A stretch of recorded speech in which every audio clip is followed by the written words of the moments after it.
Eh bien, salut tout le monde, c'est Fenêtre. J'espère que vous allez bien. Aujourd'hui, on se retrouve pour une vidéo pronostic et on va dire la preview de Extreme Rules 2015. Donc, ce sera une preview assez courte parce que excusez-moi, j'ai pas énormément de temps, mais sauf que je la tourne aujourd'hui le vendredi, donc je peux pas me permettre de l'enregistrer un autre jour, mais que ça dure plus longtemps parce que si j'enregistre un autre jour, ça sert à rien que je la mette le jour du pay-per-view quoi la vidéo. Donc voilà, sachant que j'ai des autres idées en tête, je vous en dis pas plus. Donc voilà, donc après je tournerai deux trois autres vidéos. Donc désolé encore si j'ai pas mon casque. Bon alors vous allez vous battre les couilles, mais après je vais dehors, donc sachant que j'ai une coupe, j'ai pas envie de froisser ma coupe, hein, donc je mets pas de casque. Ok, c'était l'histoire de merde qui servent à rien, mais je vous explique pourquoi la qualité ne sera pas au rendez-vous, puisque la qualité, je veux dire, c'est celle que j'avais avant, hein, celle de la webcam, mais ce sera pas une qualité de ouf. Voilà. Donc les informations sur ce pay-per-view, le pay-per-view Extreme Rules euh, aura lieu le 26 avril 2015 au Allstate Arena à Rosemont dans l'Illinois. La chanson thème du pay-per-view est Irrésistible des Fall Out Boys. Le pay-per-view sera diffusé en direct sur le network, oui, sur le double network et en pay-per-view à 2 heures, en pay-per-view donc où vous voulez à la demande ou bref, je vous dis pas plus, mais bon, en streaming, hein, voilà. Après, je vous dis pas comment y aller parce que je vais me prendre je vais avoir des problèmes.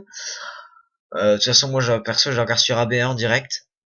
Donc, il sera diffusé sur le double network et en pay-per-view à la demande ou en streaming à 2 heures Paris ou 20 heures Montréal. Mais streaming, c'est interdit, donc je vous déconseille de le faire si vous... Euh, bref, je dirais. Ou 20 heures Montréal ou aux États-Unis, en diffusion sur AB1 à 2h10 Paris, et en diffusion le 4 avril à 20h40 et le 10 avril à 23h15. Voilà. En diffusion le 4 mai et le 10 mai, excusez-moi. Donc on va commencer par le kick-off, donc les kick-off qui lui aura lieu une heure plus tôt, ou une demi-heure, je sais plus, excusez-moi. Donc, match de championnat de tag team de la WWE, entre Cesaro et Tyson Kidd contre The New Day. The New Day qui ont gagné par tricherie lors du dernier Raw pour se qualifier dans ce match. Un match qui euh, euh,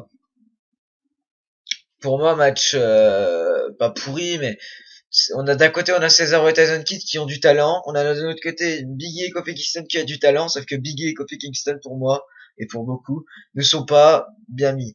On a Xavier Hood aussi qui a pas mal de talent, donc on a trois catcheurs du New Day qui ont, je parle du New Day, hein, qui ont un bon talent, qui ont du talent, mais qui sont mis dans une feud, dans une gimmick un peu pourrie du New Day. Vraiment j'aime pas. J'ai hâte de les revoir catcher en solo. J'espère que ça va se refaire un jour, hein, parce qu'ils étaient 10 fois mieux. Euh, mais pour moi, Cesaro et Tyson Kidd qui vont défendre leur titre. Voilà. Ils vont défendre leur titre. Extrêmement. Donc voilà. Donc c'était tout pour le kick-off. Maintenant, on va passer à la carte. Alors désolé, je vous dis pas dans l'ordre, hein, je vous dis dans l'ordre que j'ai les images sous les yeux.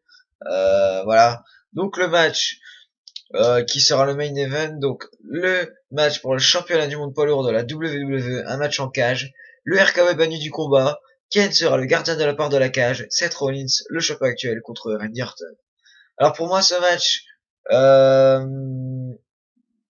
Randy Orton pourrait gagner, mais je vois quand même une victoire de Seth Rollins, mais je pense qu'il va se passer quelque chose dans ce match du genre Kane qui fait soit un face turn, ou alors Kane ou une autre personne qui intervient en faveur. Je pense que Seth Rollins va gagner, mais pas loyalement. Voilà, comme tout le temps, à part à WrestleMania où il a vraiment bien catché. Non, oui, il a vraiment bien catché à WrestleMania. Voilà. Match pour le championnat des États-Unis, un Russian Chain Match, donc combat où les catcheurs sont attachés à une chaîne d'acier. Le gagnant doit toucher les 4 coins du ring. John Cena, le champion, contre Rusev accompagné de Lana. Alors pour moi, John Cena défend ce titre parce que je verrais pas pourquoi il referait gagner Rusev. Ce serait vraiment une rivalité qui tournerait en rond. Ce serait vraiment. Je pense que la rivalité va se terminer ce soir. Pas ce soir, c'est pas ce soir. On est vendredi, mais dimanche à Extreme Rules. Je pense que cette rivalité va se terminer là. Parce que tout simplement,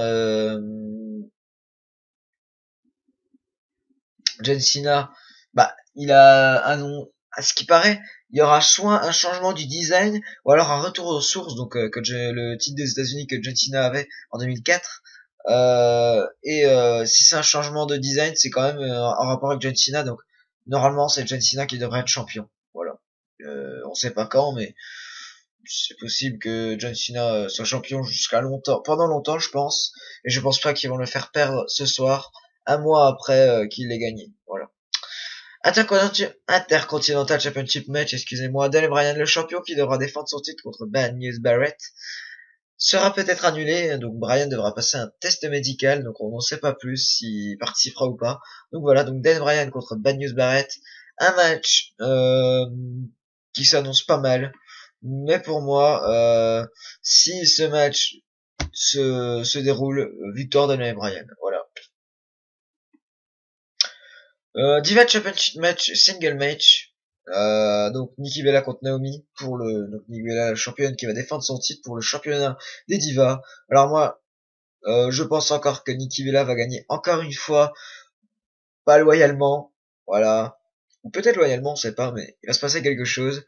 Ça aurait été bien d'avoir peut-être un Fester débris pour une rivalité entre les Bella, mais bon, je ne pense pas. Je pense que le titre des divas va être encore une fois défendu, et je pense que Nikki Bella se dirige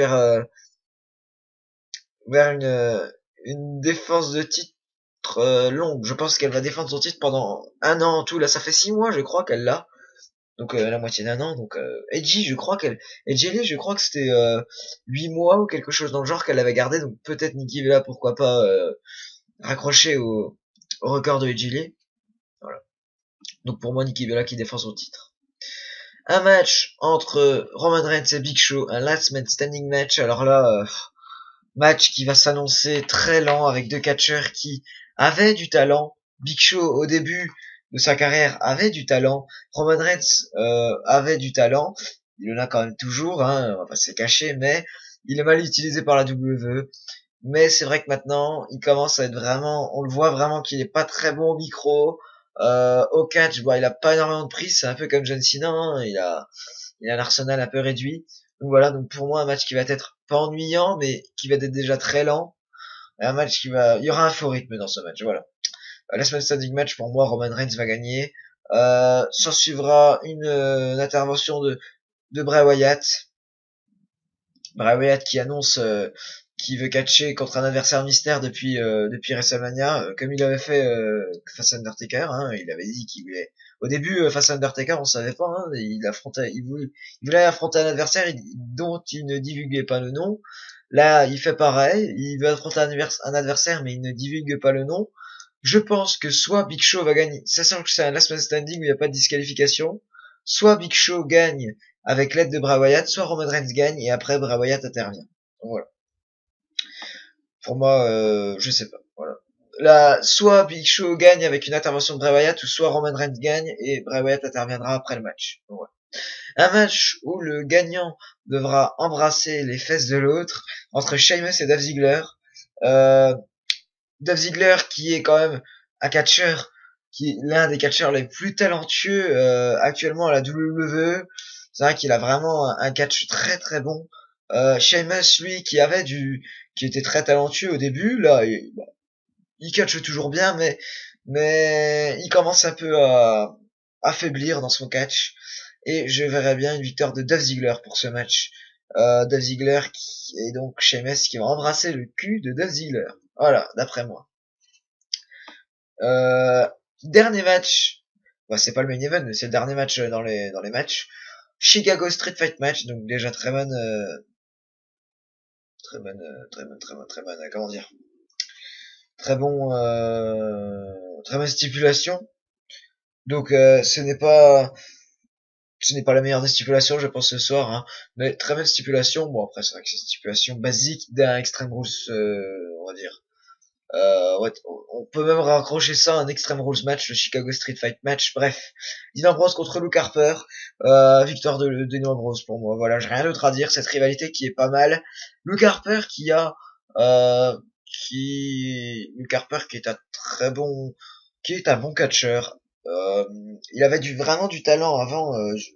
D'ailleurs, merci à toi, Cesaro Swissler. Désolé si j'écorche ton nom. qui m'a conseillé de voir son parcours indépendant, et j'ai vu qu'il avait vraiment du bon talent, même si moi perso je trouve qu'actuellement maintenant il n'a plus trop Luke Harper, mais il est quand même assez bon sur un ring. Et Dean Ambrose, lui, qui est très très bon en ce moment. Dean Ambrose, qu'il faut le rappeler, a perdu tous ses matchs depuis qu'il s'est séparé du Shield en pay-per-view. Voilà. Mais je pense qu'il va mettre fin à cette série de défaites et va gagner à Extreme Rules face à Luke Harper. Voilà. Parce que une saison de catch, ça commence avec Extreme Rules, et je pense que cette saison de catch pour Dean Ambrose va être énorme. Voilà. Je parle pas de l'année 2015, je parle de la saison. Bon, l'année 2015 aussi, mais c'est déjà mal parti. Donc voilà, c'était tout pour mes pronostics. Donc j'espère que cette vidéo vous aura plu. N'hésitez pas à vous abonner, liker, etc. Désolé, j'ai pas vraiment bien dit les rivalités et tout, parce que j'ai pas trop le temps, comme je vous l'ai dit en début de vidéo. Au prochain pay-per-view, donc Payback, je crois, je vous dirai tout sur les rivalités et tout ce que j'en pense et tout. Là, j'ai dû être assez rapide, excusez-moi. C'était Felinter 21, excusez-moi. Allez, à la prochaine.